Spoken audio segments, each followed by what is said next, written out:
Ramp meters have been installed in the valley for probably close to 20 years, but the technology was back from the 80s. We had real issues with getting a lot of traffic through the meters onto the freeway with the older technology. Sometimes it would have to completely stop its functions, recalibrate, and start to function again. All this time, it's in red. It's not metering cars.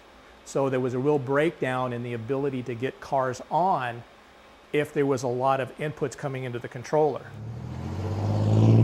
Most of the ramp meters operate 6 to 9. We have a few, because of the uniqueness of the ramp or where it's at, that may start at 5:30. In the afternoons, they run from 3 until 7.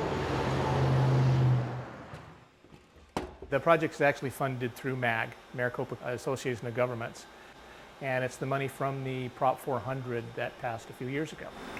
They wanted us to increase the availability of the freeway to the ramps and quit backlogging the traffic onto the surface streets.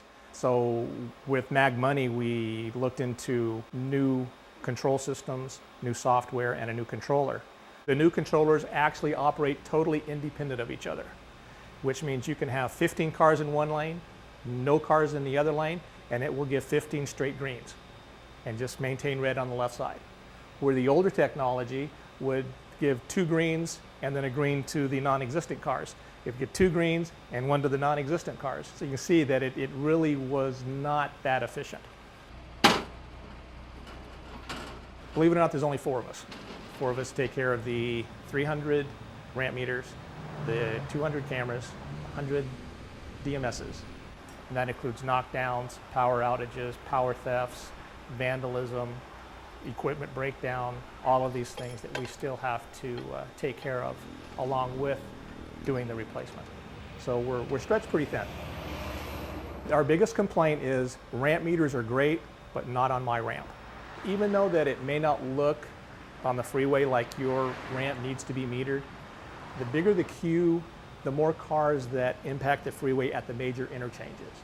And we're actually trying to relieve the pressure at the interchanges, the inbound on I-17, the inbound on the Loop 101 and the 202 and the US 60. The more we kind of restrict the volume coming in, the easier it is for it to go through.